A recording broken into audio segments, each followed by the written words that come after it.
bagong gawang bahay. Kaya, halika na. Wow, kanindot sa bahay. Hi, Sam! Kamusta po, Sir Julius? Congrats! Congrats! Welcome po, welcome. Ang ganda ng labas ng bahay. Excited na ako makita yung sa loob.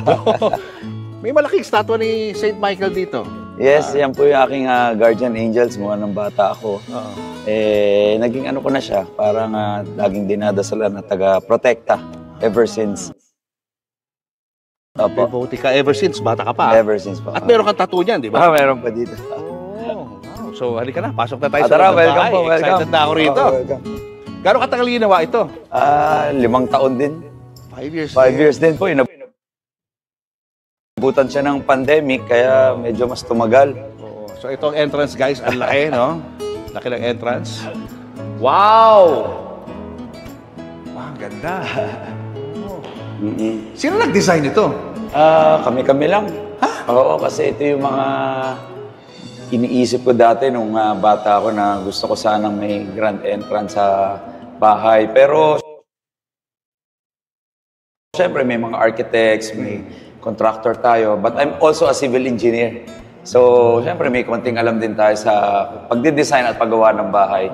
Hindi naman ito yung unang bahay na pinatayo ko. So, ito ibang ano naman, ibang atake doon sa mga pinapatayo kong bahay. At itong sculpture na to, sino may gawa nito? Binili ko lang yan, nakita ko kasi, sabi ko, uy, okay to Sabi nung interior designer ko, saan bagay na bagay sa ito? Sabi niya, man of the universe daw.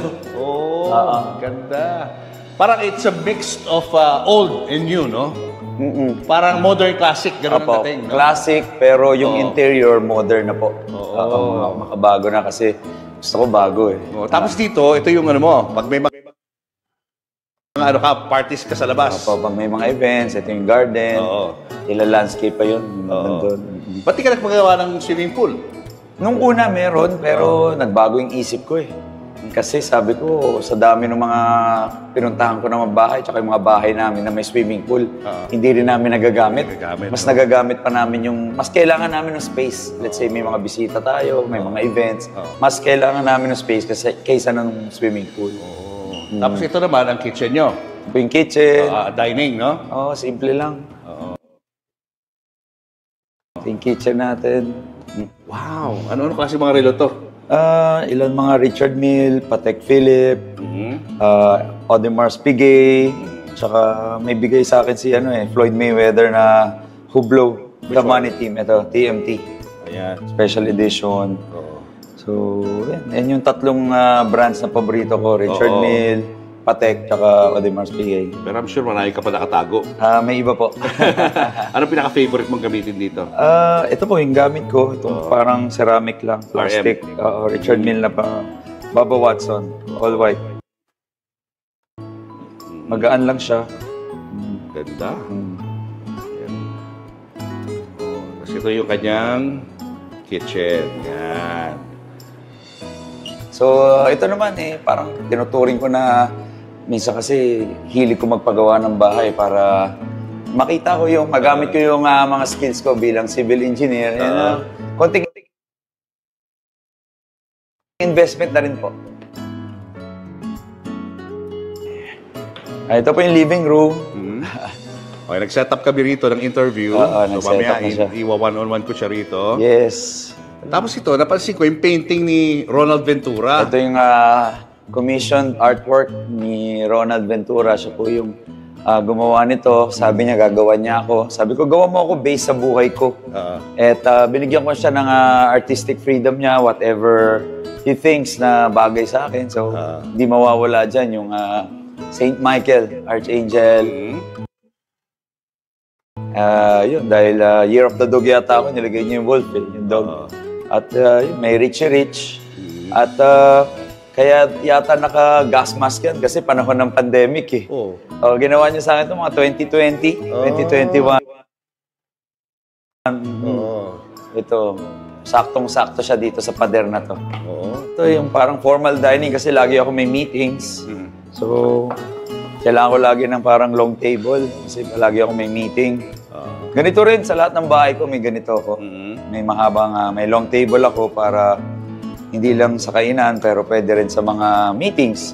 Palagi akong may meeting, Sir Julius eh. Non-stop. I'm sure. Ang dami kong ginagawa from my businesses to sa Congress. Ngayon, me running as mayor sa Manila. Tapos I have a TV show pa sa GMA, yung Dear SB. So napakadami po. Ito sculpture, sino gumawa niya? Ito, binili lang namin to. Ito lang yan. Uy, ganda. Parang Zeus. Ito lang po. Nice. Gano'ng kalaki itong lupa rito? Ang kulang-kulang 1,000 lang naman to. 1,000 square meters. So, we're going, ano ba, Samatay down tayo? Pwede tayo sa basement. May elevator. See you downstairs. See you.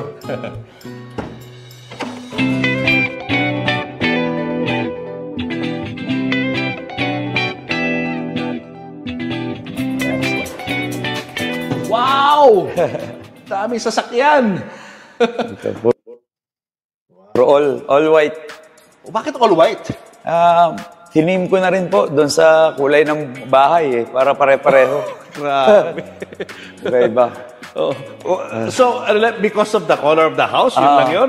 Walang significance sa buhay mo yung white? Wala. Grabe. Sabi ko, dahil white yung bahay, white na natin yung mga sasakyan dito. Gosh. Gano'ng karami lahat ng sasakyan mo? In total, yung bukod pa rito, yung mga nandito. Siguro, lagpas 30 po. Lagpas 30. Yung iba kasi napa-auction pa na. So ito na lang yung mga natitira. Ito yung, unahin ko to yung Maserati MC20. Ito yung pinaka-high-end ng Maserati. Tumataas yung doors. Ito yung SUV. SUV po ng Rolls. Ito po yung Rolls-Royce Cullinan. Ito, isa sa mga pinaka-favorite ko kasi Rolls-Royce na SUV. Ito naman, Rolls-Royce Wraith, 2-door na Rolls-Royce. Uy, baliktad ang pintuan Tawag dyan, suicide doors. Bakit naman suicide door? That's what they call it po. Ito yung sinampahan ni Flo G. Apo. Okay lang sa'yo, sinampahan niya to? Okay lang. Ito naman yung Cullinan. Ito. Ayan. Laki sa loob. Laki po. Kasya 5. 6. Ito yung sikat na payong ng Rolls-Royce sa gilid. Yes. Dati may nakita na akong ganyan kay Sara Diskaya. Meron siyang ganyan. Hindi naman nagagamit. Gano'ng kadalas mong gamitin? Itong mga sasakyan na to. Bihira kasi nakaban po ako Yun. Ito. Sa mga, yan yung makamahal to. Yan ang pinakamahal na payong. No? Million yan, sigurado yung payong na yan. Ilan yung payong? Dalawa? Dalawa po, magkabila. Ito naman yung mga motor. Dati nagmamotor po ako. Nagtatrack. Ngayon? Ngayon, hindi na. Hindi na motor. Ingat-ingat. Ka-traffic Nung pandemic lang po. So, di ba masarap kang magmotor pag traffic? Sa gilid-gilid ka dadaan. Mainit yan. Ito iba dito. Ano naman itong mga to? Ito yung BMW i8 natin. Tumataas din yung door. Siyempre may Ferrari. May Benz. Yun, favorite ko rin yung R8. Ano pinaka-favorite mo rito? Yung Maserati MC20. Tumataas. Ito po yan. Tumataas din door nun. Ganda. Oh my gosh.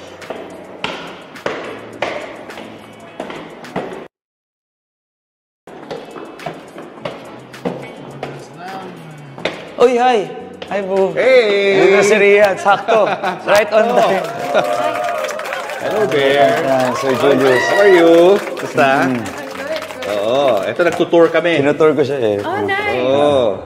Most of the pieces here, lalo na yung mga kulay, si Rian yung influence ko. As you can see, mahilig siya sa mga ganitong kulay. Oo nga, hindi masyadong halata. Oo, kaya ganun ang kulay. Ako, sa totoo lang, before ko siya na-meet, sobrang colorful na mga outfit ko, ng mga damit ko. Simula ko Maximalist, actually. Maximalist. Minimalist. As in, sagad ako Next to dati. you. Ngayon, ito na ako. Ito na yung shade namin. Ito na yung pang everyday ko. Naka-beige, naka-taupe. And ito, pares na kami, terno. Kaya, ginaya niya kondo ko. Ay, oo, yung kondo niya parang ganito din. Before. Monotone, no? Monochromatic. Parang ganun, medyo no? ganyan. Tone down, tone down. Ganyan wall. Mahilig siya sa ganyan. Puro black, white, taupe. Nice. Yung favorite color namin, taupe. Dito. Ganito kami umakyat dito. Siya sa kaliwa, ako dito sa kanan. His and her stairs. His and hers. Tapos, mag-meet kami dito, sa gitna. Ayun. Diyan ang meet up. Tag-isa. Tapos dito yung room niya, dito yung room ko. Hiwalay. Hiwalay. Opo. So, ito. Sige. Hindi pa bukas mga ilaw. Buksan ko lang yung ilaw. Nice. Ganda. High ceiling. Opo, ito lang. Wow. Amazing. High ceiling. Yung mga French walls na to, kanino idea ba yan? Kay Rian ba yan? Hindi na. Dati na po, yan po talaga yung gusto ko. Yan yung gusto ko talagang... French walls, no? Ito lang, sakto. Mas makapagpahinga ka. May view rito sa gabi. Beautiful. And you have a view pa of the outdoor. May lalagay kami yung mga couch dyan. Supposedly, swimming pool yan Sir Julius. Gabi ko second floor na pool or infinity pool or jacuzzi. Ginawa ko munang sabi ko nga, tambayan na lang muna. Kasi minsan di ko naman nagagamit. Ito, di pa ako nakakapaglipat ng mga gamit, but meron ng mga pag nalagyan. Walk-in closet. Nice. Laki. Laki. Ano to? His and hers na ba to? O sa'yo lang to? Wala pa naman. Nandun pa sa kabila yung mga gamit. Wala, basic Ito to. ang kanilang bathroom. Ganda. Basic lang. Laki.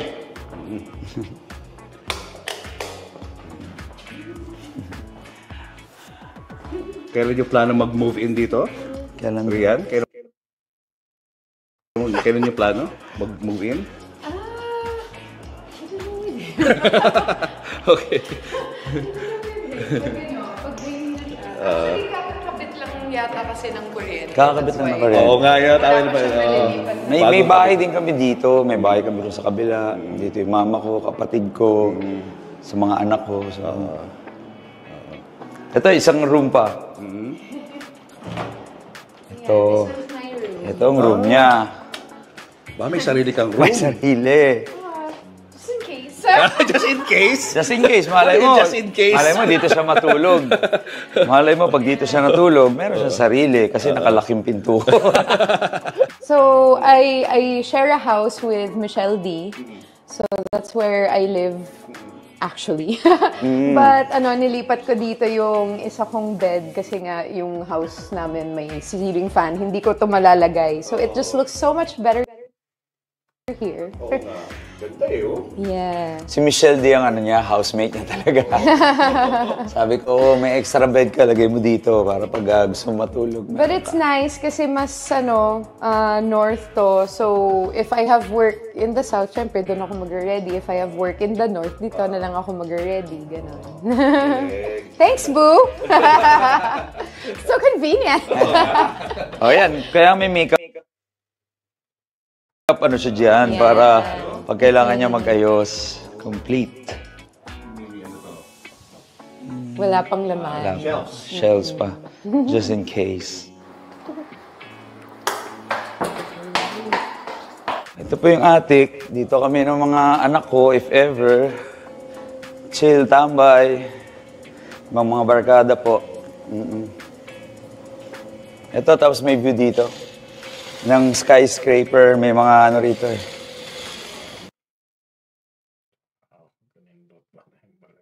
Kita mo yung view ng Ortigas. Yan po. Ito po, paggabi. Maganda rito paggabi. Kita mo yung mga buildings. Maganda kasi corner lot eh. Tapos ang katapat po namin is park. So, pwede ka rito. Pag gusto mo lang mag-chill. Tahimik dito eh. Nakapag-stay ka na ba rito? Hindi pa? Minsan lang po. Nambay lang. Hindi pa po eh. Parang laki na ng condo to eh. Itong atik mo eh. Isang condo na. This is bigger than my condo. Yung itong floor pa lang na to. Or kahit itong room pa lang na to, actually. Oo, laki. Parang 2-bedroom na to eh. Kaya na tumira dito sa atin. Actually. Nisip ko kasi minsan parang ito yung tambayan namin ng mga anak ko. Kasi mahilig sila maglaro, mag-computer, games. Bala ko pa maglagay ng kung ano mga ano dito. Sir Jules, kung ano mga gusto nilang laruin. Ano naman to? Storage na lang po. There's a mini kitchen. Yeah, para hindi na bababa pag nauhaw or something. There's an elevator going up here. Apo. So there's 4 floors. This is the attic. Second, ground, tapos basement. Guys, kasama na natin, SV, Sam Versosa. Sam, thank you for inviting us to your beautiful home. Congratulations. Thank you, Sir Julius. Balak mo na ba lumipat dito? Baka malabo pa, sir. Kasi isa lang to sa mga pero araw-araw po ako nasa Maynila. Kaya doon ako nakatira ngayon eh. Araw-araw po kami umiikot. Paano mo na ma-manage yung iyong napaka-busy schedule? Businessman ka, ngayon politician ka, tapos ano ka rin, marami ka rin ginagawa na iba. Nasanay na lang. Nasanay na lang po, Sir Julius, kasi all my life I've been doing multiple jobs, multiple positions. Now I'm a CEO of a company, president of a company. I'm also a congressman. I have a TV show. Now I'm campaign. Ngayon nagka-campaign po ako sa Maynila. May private life pa ako. May pamilya rin, may mga anak ako. So, dami ko pong ginagawa. Anyway, just to make it clear, nakatira tayo ngayon dito sa Quezon City, no? Pero tumatakbo ka as Mayor of Manila. Paano mo sasagutin yun? Kunyari, nakita nila ito, no? Nasa Quezon City ka nagpagawa ng bahay. Paano yun? Isa lang naman to sa mga iba-ibang properties ko po na mga pinatayong bahay. Yung bahay ko sa Sampaloc, nandun pa rin. May bahay kami. At mga properties, iba't ibang lugar, sir. Alam naman ng mga tao yan na, siyempre, nung umasenso ko, may pambili na ako ng iba't ibang mga properties at bahay. So marami na ako napagawa. Sa Maynila, sa Quezon City. So minsan doon ka tumitira sa Manila? Doon po. Ngayon nga, doon ako nakatira lalo. No? Opo, doon po ako ngayon at araw-araw kasi ang aga pa lang nasa labas na ako. So kailangan, hindi ka pwedeng malayo doon. Dapat doon ka lang kasi pag gising mo, diretso ka na sa iba't ibang lugar, palengke, mga matataong lugar, iba't ibang mga eskinita, pupuntahan mo. Wala ka ng oras para mag-travel, Sir Julie. Kaya talagang, nandun ako ngayon sa Maynila araw-araw. Tutok na tutok po. Alam na marami, syempre, ng mga viewers natin, Sam Versosa, ano yan, big time yan, no? Successful businessman and politician. At sa painting na nakikita natin sa likod, yung sinasabi mo sa akin kanina, ito yung life story mo. Pero hindi ko nakikita sa painting na ito, yung simula mo. Yung nung bata ka pa. Kamusta ba ang buhay niyo nung bata ka pa? Ako po pinanganak sa Sampaloc, Manila. Yung mga magulang ko po galing probinsya. Yung nanay ko, Bisaya. Yung tatay ko, Ilocano. Pares silang nakipagsapalaran dito at So, nag-aaral hindi sila. Hindi po. Wala kaming bahay, wala kaming kahit ano. Galing probinsya nga eh. Isa sila sa mga milyong-milyong mga kababayan natin na nakatira sa Maynila na galing probinsya. Nag-aral sa University Belt. Kaya doon ako pinanganak sa Sampaloc. So walang pinamana sa akin yung mga magulang ko kundi pag-aaral. Kaya nag-aaral talaga ako na mabuti, Sir Jul, hanggang naging valedictorian ako. Naging scholar ako sa UP Diliman, kasama tayo. Naging civil engineer po ako. Tapos nagsumikap ako mag-trabaho at magnegosyo. At awa ng Diyos, yun. Ang daming binless sa akin ng Panginoon, iba't ibang klaseng negosyo. Hindi lang sa Pilipinas, pati ibang bansa, pati ibang lahi, nagtiwala sa atin. Pati mga ibang international luxury brands. Ngayon tayo po yung nagpapatakbo dito sa Pilipinas. So tama bang sabihin na lumaki ka sa hirap? Tama ba yun? O middle class? Pag iniisip ko dati, sir, iniisip ko galing kami ng hirap. Pero ngayon, dahil nakita ko na yung tunay na kahirapan, wala pa pala yung kalagayan namin noon. Kasi kaya ako napunta sa posisyon na to dahil nakita ko talaga yung mga kababayan natin mas lugmok pa sa hirap. Kumbaga, pag kinumpara mo sa buhay namin, walang-wala. So noon nakala mo mahirap kayo? Akala ko mahirap, pero ngayon... May mas mahirap pa pala. Mayroon po, maraming level eh. Marami tayong kababayan sa Maynila, walang CR. walang malinis na tubig, walang kuryente. 'Di ba? So paano mo ikukumpara? Kami kahit nagre-renta lang kami ng bahay, kahit papaano may tubig ho kami. Minsan napuputulan, pero kahit papaano may maayos na palikuran, may tubig. Kaya kinukonsider ko po yung sarili ko na sobrang blessed. At ngayon na napunta ako sa posisyon para tumulong, hindi na ako nagdalawang isip tulungan yung mga kababayan ko. So nag-aral ka sa UP. Ang course mo ay Civil engineering. Okay. Pagkatapos ng college, ano mga negosyo yung pinasok mo? Nag-try muna akong mag-apply sa kung saan-sang trabaho. Kaso nung nakita ko yung sweldo, Sir Jul, sabi ko parang di ako aasenso rito. Napakaliit. Sabi ko, UP graduate pa naman ako, tapos gano'n ang sisweldoin ko, parang hindi ko makukuha yung mga pangarap ko. So marami akong sinubukan ng iba't ibang negosyo. Sales, marketing, nag-open ako ng iba't ibang small businesses, nag-computer shop kami, nag-water refilling station, nag-hardware, nag-laundry. Entrepreneur talaga kami. Mahilig ako magsubok ng iba't ibang klaseng negosyo. Napunta kami sa clubbing, sa nightlife, yun. Medyo lumaki. Lumaki yung negosyo natin doon. Tapos, napunta naman kami sa direct selling. Nagkaroon kami ng sariling company, which is yung Front Row. Naging multinational company. Nagkaroon ng iba't ibang branch all over the world. Tapos, naging household name po yung Lux White product namin, yung Lux White brand. At tinatangkilik niyan for more than 15 years. So, paano nagsimula ang Front Row? Kaninong idea yun? Kasama ko po yung partner ko, si R.S. Francisco. Dati nagbebenta lang po kami ng iba't ibang produkto, mga houseware appliances. Hanggang sabi namin, parang magaling pala tayo magbenta. Kasi naging top 1 and top 2 sellers kami ng isang company. Sabi namin, why not open up our own company and show the world that pwedeng gawin ang network marketing ng tama, pangmatagalan, and with quality products. And that's how Front Row started. We wanted to set the standard for the whole industry para gumanda po yung image ng network marketing. And ngayon, after 15 years, siya na po talaga yung naging standard at siya yung ginagaya sa yung inaasam na maging ng mga nag-uumpisa nating mga direct sellers din, direct selling companies at multi-level marketing companies. Front Row po yung parang gusto nilang makamit. At masaya naman kami at marami na rin umasenso mga iba't ibang kumpanya dahil po sa Front Row. Paano nabago ng Front Row yung buhay ninyo? Una, napalapit po kami sa mga tao namin. Kagaya nila, kagaya namin, nag-umpisa rin sila sa wala. Hanggang tinuruan namin sila, tinulungan namin. Hanggang after several years, sila na rin po yung umasenso. Sila na yung nagkaroon ng sasakyan, nagkaroon na rin ng sariling mga bahay, napaaral nila yung mga kapatid nila, nakatapos ng pag-aaral yung iba, napagamot nila yung ibang mga kababayan natin. Yung iba, dahil natuto sa Front Row, nakapagtayo ng mga iba't ibang negosyo, nakapagtayo ng kanilang mga sariling mga direct selling companies. So, ang Front Row po hindi lang sa hindi lang sa amin. Marami na ho kami na bagong buhay, thousands of lives. Kaya nga naging interested ako sa buhay mo dahil nung na-interview ko si Mark Anthony, nabanggit niya sa akin na nagkasakit yung wife niya.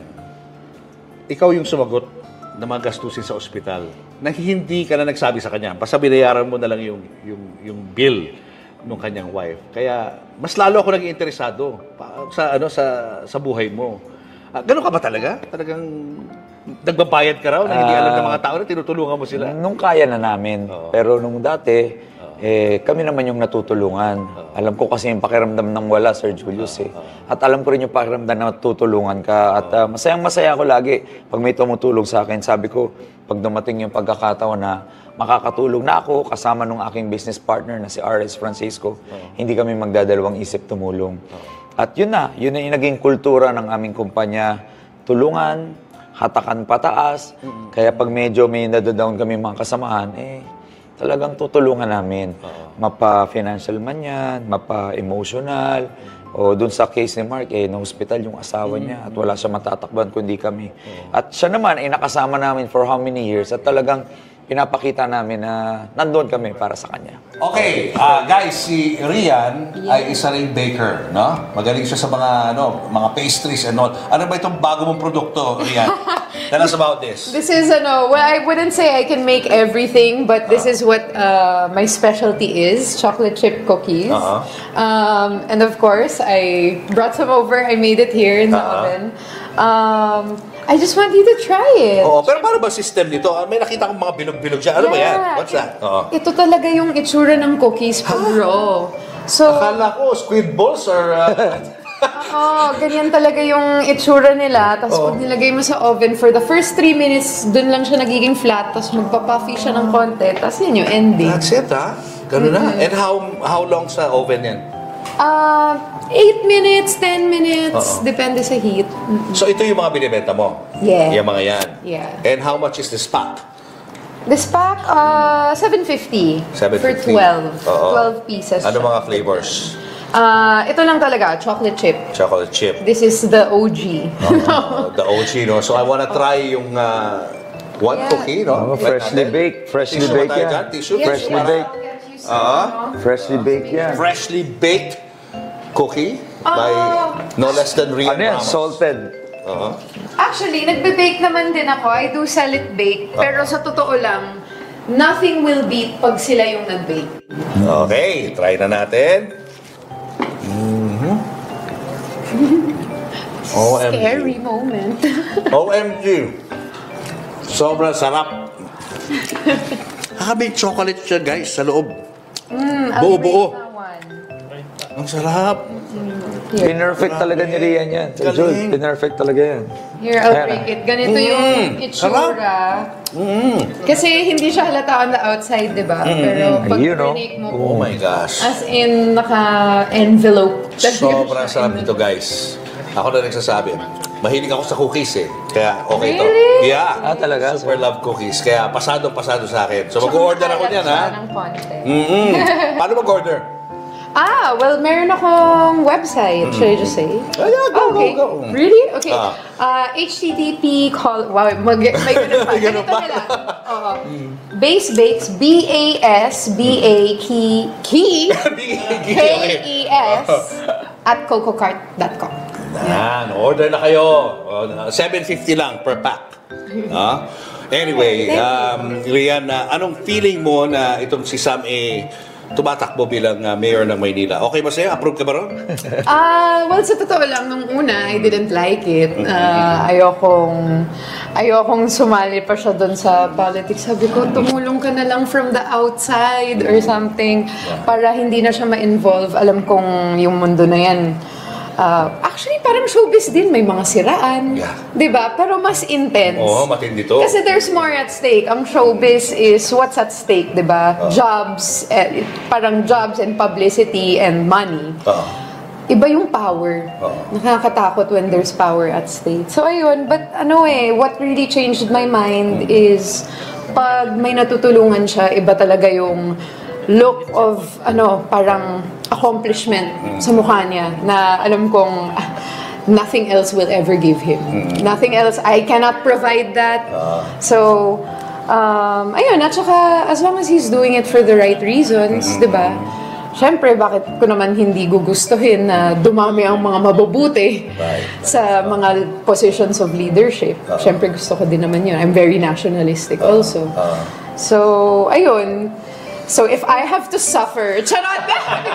If I have to suffer for a better country, it's okay. Wow! Matindi. They're super supportive yan. Minsan sumasama siya sa mga medical mission, sa mga charity works. Even siya mismo gumagawa ng charity works sa Manila. So, kasama kami. Actually, isa yun sa mga pinagkasunduan namin nung una naming pagkakakilala na may pangarap din siyang mag-give back. May pangarap siyang mag-help ng community. Hindi naman namin plano to after almost 4 years. 4 years na ho kami. 4 years na? Almost po. Pinag-uusapan namin yan. Kaya tayong nag-click, meron siyang dream na dream ko din. na I've never heard anyone else say this. Akala ko napaka-original idea ko to. Sabi ko, one day when I'm going to retire, ganyan, gusto ko mag-build ng sustainable community na it revolves around isang negosyo. So, it will pay for itself. And it will pay for the medical, the education of the kids, of whoever works there, may bahay sila. It's better than naghihirap. Tapos, nagkwentuhan kami. Ano ba, nung first day namin mag-meet, first day namin magkwentuhan, tagal namin magkwentuhan. Hindi pa kayo yun, ha? Hindi pa kayo? Hindi pa. Kwentuhan lang. Ngayon lang kami nagkakilala. And then, ayun din yung... Sinabi ko sa kanya na ganun din. I wanna do. Utak ko. Sabi ko, first time ko makamit ng yun din yung dream. Wow. And then, ayun. Pwede namin ma-achieve together. Actually, pinadrawing ko na yun eh. Gumawa na ako ng tawag ko doon, Sustainable Village, SV. Kumbaga, may palengke na ron, may pabahay na ron, Sir Jules. Tapos yung mga pamilyang nandun, nagtatrabaho na doon sa palengke, doon sa negosyo, yung sinasabi niya. Kung ano man yung kinikita nila, yun din yung pumapasok sa komunidad. Yung aking revolutionary relocating, RR. So, nung napunta ako sa Congress, actually, gusto ko sanang gawin yun. Pero nakita ko medyo may limitation yung mga kakayanan namin sa Kongreso kasi puro paggawa ng batas. Tapos, ngayon na nandito na ako sa kinalalagyan ko yung gusto namin gawin na pagtulong sa community, sustainable village. Sabi ko, parang nilalagay tayo sa Manila. Parang ang gusto tayong dali ng Panginoon dito sa Maynila kasi doon kailangan ng pabahay, doon kailangan ng mga palengke, doon kailangan ng kabuhayan, doon kailangan ng pag-aaral. Yung sustainable village na gusto namin gawin, doon pala. Okay, so 4 years na kayo. Kailan ang wedding bells? Kailan ang wedding? Ha? Meron na ba naka-schedule niyan? Proposal muna. Wala pa ba? Siyempre, secret muna yun. Surprise natin yung Sir Jules. Wag natin sasabihin, kailangan yun. Mabibiglaan na lang siya. Pero definitely, siyempre, tapusin ko muna yung election. Kasi the typical political, di ba? May grand wedding before the election. Oo, hindi tayo Sa'yo, ganun. Hindi po tayo ganun. I will not use yung kasal or proposal just to gain publicity during the campaign period. One week before. Basta sabi mo pero hindi. I won't do that kasi I'm not that person. Sabi ko nga kung gagawin ko yun, ipapakita ko sa kanya na hindi ko gagamitin siya in any way. So, kailangan tapos na lahat yun at ipoprove ko yun na gagawin ko yun kahit may election or wala. Ito rin mga cheesy questions. Ano ba nagustuhan mo kay SB? Ano yung gustong-gusto mo sa kanya? Well, I've never met anyone like him. Actually, we're very opposite. Pero totoo nga, opposite sa track. Parang nababalance niya yung mga wala sa akin. And then, what ba? Parang, his heart. His heart is pure. He's a good person. He really, really cares about people. Cares about the people around him. Parang, nakikita mo, emotionally involved siya lagi. Nararamdaman niya yung pain ng iba or, ayun. And I really relate to that. I think also, yung pagiging actor ko has built in me. Kasi bata pa lang ako, nag-start na ako mag-act. And parang it built in me also an understanding for mga ibang klaseng tao na we're really not that different pala. So, ayun, parang I think we bond on that level na parehas kaming we're very concerned. Bakit nga ba ganon? Annoying nga Ikaw naman, SB. Bakit mo naisip na siya na talaga ang the one? Nung una, syempre, sir, more on sabi ko, ang ganda naman ito. Tapos ang ganda pa ng puso. Yun yung una. But yung nagpaano talaga sa akin is yung kabutihan ng puso niya, tsaka yung talino niya. At now na medyo tumagal kami, ang pinaka na-admire ko is she made me a better person. She made me want to be the best version of myself. would like to prove to her na hindi siya nagkamali. Kaya lalo kong ginagalingan sa buhay ko, mas naging sensitive ako, mas naging... ang daming na-improve sa akin, pati sa mga pananaw sa buhay, sir. Kasi minsan, lumaki ako sa kalye ng Sampaloc, iba yung kinagisnan ko. Minsan, masyadong macho, masyadong medyo na-balance niya ako doon. Naging pantay yung tingin ko sa mga lalaki at babae. Naging mas emotional tayo, sensitive. At yun, marami. Basically, I became a better person because of her. I did that. Charot! I'm just kidding. Hindi kayo nag-aaway? Minsan nag-aaway rin kayo? Ay, nag-aaway naman. Ano mga usual, mga pinagtatalunan nyo dalawa? Ayan, laglagan na to. Laglagan. Usual? Ano nga ba? Recently. Naano siya sa akin, makulit ako, Sir Julie. Kasi mahilig akong... He's very high energy. Minsan may masabi ako na hindi niya trip, tapos nakukulitan siya. Sensitive. Makakarinig ka na lang ng, ano ba? Hindi na.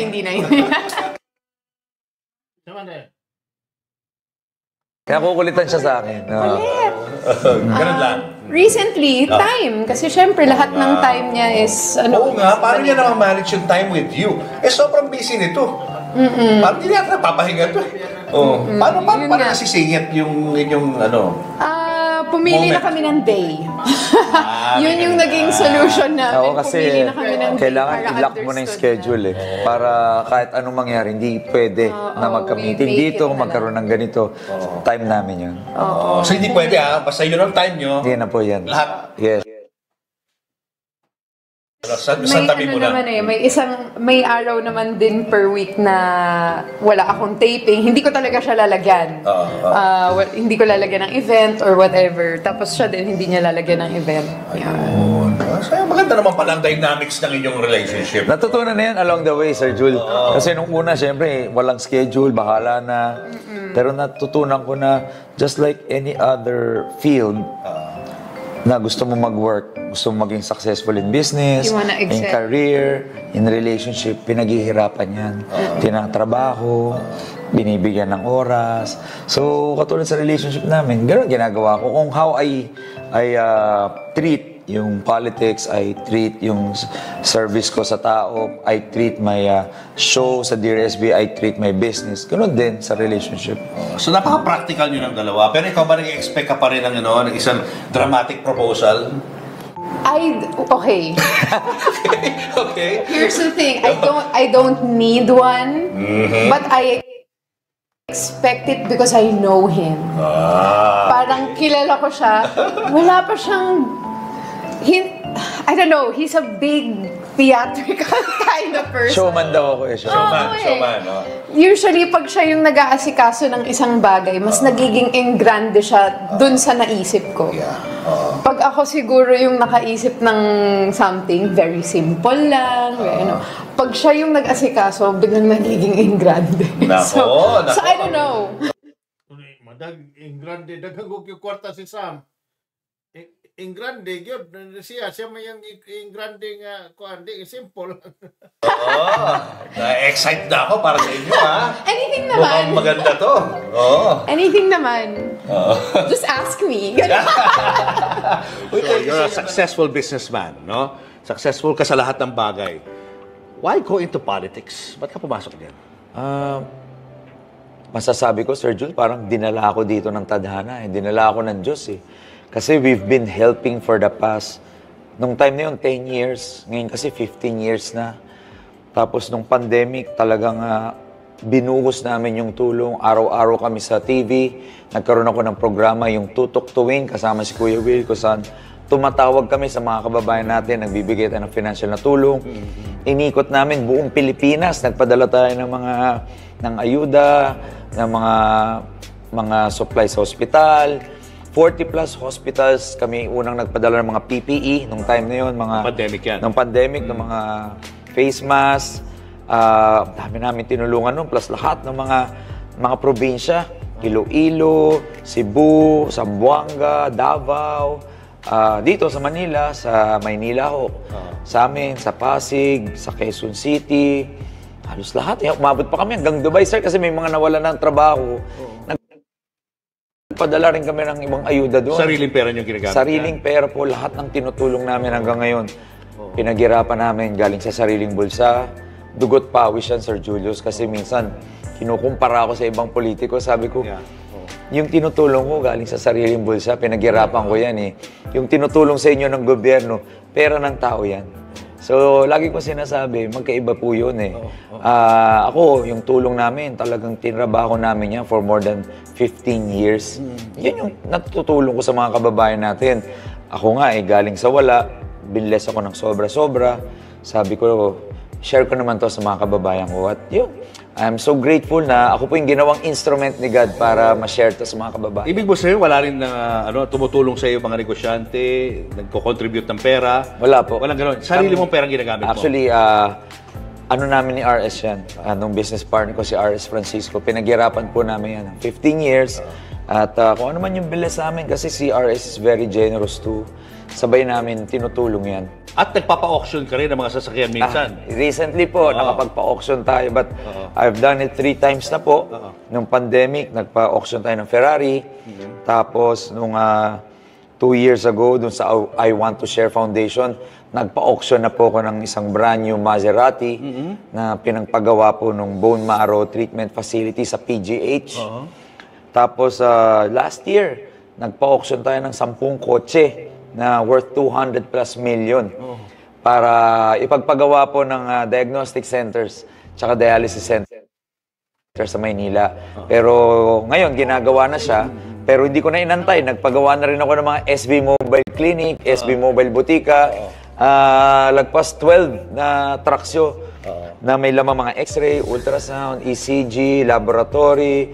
May sarili tayong SB Mobile Butika. Libreng maintenance medicine ho yan para sa buong mga kababayan natin sa Maynila. So, win or lose, nandyan yan? Nandyan yan. Hindi na mapapago yan? Dati na yan, opo. Ang sinasabi ko lang, pag binigyan tayo ng pagkakataon, mas palalawigin pa natin to. Kasi yan yung 3 tututukan ko eh. Yung kalusugan, kaalaman, tsaka kabuhayan.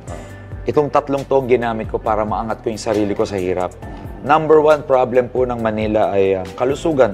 Ang daming may hirap, may sakit, may maintenance, walang pambayad ng gamot, walang pambili ng maintenance, walang pambayad ng ospital. Yan yung una kong tututukan. Gusto ko lahat libre, dagdag doktor, nurses, hospital. Tayo magtatayo ng kauna-unang senior citizens hospital sa buong Pilipinas, Sir Julius. Yun yung uunahin ko para gumaling yung mga kababayan ko. Kasi aanhin mo lahat ng meron kung may sakit naman sila. So yun yung unang-una. Pangalawa, yung kaalaman o edukasyon para sa mga bata naman. Para maraming makagraduate, maraming maging kapareho ko po. Ako, maswerte tayo, Sir Julius. Scholar tayo sa UP. Pero maraming kababayan natin, hindi nakapagtapos. Alam mo naman, ang edukasyon ang magbibigay sa iyo ng opportunity. Doon ka makakilala ng mga kaibigan. Pag may diploma ka, makakanap ka ng trabaho. May alam ka, may labang ka sa buhay. Pwede ka magnegosyo. Pwede mo matulungan yung pamilya mo. Yan yung pangalawa. At yung pangatlo, ito yung advocacy ko, pagbibigay po ng kabuhayan. Tulad ng programa ko sa GMA, yung Dear SB, ito po yung nagbibigay ng pangmatagalang tulong. Negosyo po ang binibigay ko. Ako po yung sumikat sa pagbibigay ng masasarap na delata like Spam, Delimondo, Gourmet Tuyo, at iba pang mga masasarap na pang-ayuda. But ang advocacy ko po talaga, Sir Julius, pagbibigay ng pangmatagalang tulong, which is kabuhayan. So yan ang pinamimigay ko, mga Show Maynila franchise business, bigasan, mga pwesto sa palengke, at masaya ako dahil ang dami na naming napaasenso ang kababayan natin. So ito yung 3 focus ko po talaga, yung kalusugan, kaalaman, tsaka kabuhayan. Pag meron yung mga kababayan ko nito, okay na ako. Sa tingin ko, pwede na nilang iangat yung mga sarili nila. Ako ang lagi ko pong sinasabi, tutulungan ko kayong tulungan ang mga sarili ninyo. Ang nangabuso walang pinipiling biktima. Ako walang pinipiling ipagtanggol. Saan man, kailanman, kampi tayo. Erwin Tulfo, kakampi nyo sa Senado. Ang nangabuso walang pinipiling biktima. Ako walang pinipiling ipagtanggol. Saan man, kailanman, kampi tayo. Erwin Tulfo, kakampi nyo sa Senado. Sipag, tiyaga at katatagan. Yan ang puhunan ng mga obrero ibigay sa mga manggagawa ang kabuhayang suportado ng subsidiya, seguridad sa trabaho at direktang benepisyo gaya ng life and health insurance. Lumalaban ng patas, isang lahi, isang laban. Pinoy Ako Party List, number 99 sa balota. This political advertisement has been paid for and by Pinoy Ako Party List, Atherton Place, Roses Avenue, corner Tomas Morato, Quezon City. Kaya nga ako lumalaban, Sir Jul, eh. Para to sa mga taong binaabuso, binabastos, maraming abusadong tao, walang kalaban-laban, wala nang pera, wala pang power, sinong lalaban para sa kanila? Kaya sabi ko, ako na lang, alay ko yung sarili ko, ako yung may resources, ako yung may kakayanan, ako lalaban para sa mga taong to. Meron ako mga binigyan ng mga show Maynila, Sir Julius, mga kabuhayan sa Maynila, hinuhuli nila eh. Kasi supporter, yung mga ibang barangay captain, tsaka ibang nanghuli, supporter ng kabilang grupo. So hinuhuli mga binigyan kong kabuhayan. Kung sino pa yung mahihirap, puhulihin mo, kukuha na mo ng kabuhayan, anong ugali meron to? Kaya ako tumatakbo para labanan yung mga nakaposisyon na yan. Hindi lang minsan pera, Sir Julie. Minsan kailangan malagay ka sa tamang posisyon para makipaglaban ka, maipaglaban ko itong mga minamaliit, inaabuso at minamaltrato mga tao. At pinakamasama, yung mga ninanakawan. Katulad niya, nakita niyo, Sir Jules, ikot niya naman to, isa lang to sa mga pinatayo kong bahay. Kita niya naman yung mga koleksyon ko, kotse, painting, relo. Wala na sa akin yan eh. Graduate na po ako dyan. Alam ng mga taong nakakakilala sa akin, I'm not a money-motivated person. Ako po yung nandirito para i-fulfill yung purpose ko. Alam ko nilagay ako ng Panginoon dito sa posisyon na to para lumaban, ipagtanggol yung mga kababayan natin na inaabuso, matagal nang nawala ng pag-asa at talagang naghirap na dahil sa pagnanakaw sa gobyerno. Eh ako po ay nabigyan ng hindi lang talino, hindi lang resources. Nabigyan po ako sa tingin ko ng tamang puso para lumaban, para ipagtanggol itong mga kababayan natin. Sabi ko, kung hindi ako, sino? Sila-sila na naman. Eh sila-sila, sir, nag-aaway. Sila-sila hindi magkasundo. Paano mo naman pamumunuan yung Maynila kung kayo-kayo hindi nyo maayos yung mga sarili ninyo? We need political will. Kailangan mo ng isang leader na hindi pag-iinteresan yung pera ng Maynila. Kailangan may negosyo kasi pag wala kang negosyo, ang pag-iinteresan mo yung pera ng Maynila. Eh ako, sabi ko nga, sir, sa dami ng biyaya sa akin ng Panginoon, hindi na nagmamatter sa akin yan eh. Pinamimigay ko na, tinutulong ko na. I have paintings, I have cars, I have collection of watches. Hindi na ako money-motivated. Graduate na ako dyan, sir. It doesn't motivate me, it doesn't excite me.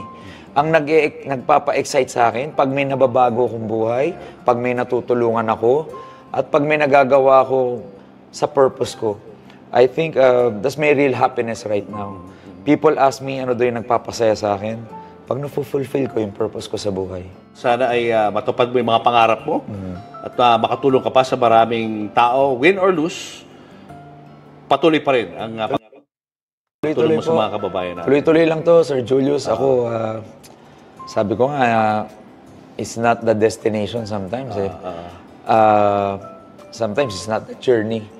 It's the person I became after whatever journey I do. Kung ano yung naging ako after. Kasi sabi ko nga, in the process, sa lahat ng ito, nanalo man ako, nalagay ako sa posisyon, tapos kakainin din akong sistema. Magiging kapareho lang din nila ako. Wag na lang. I consider that a failure. So I will just continue to fulfill my purpose. Kung ano man ang tinadhana sa akin ng mundo. Wala akong plano, sir, maging politiko.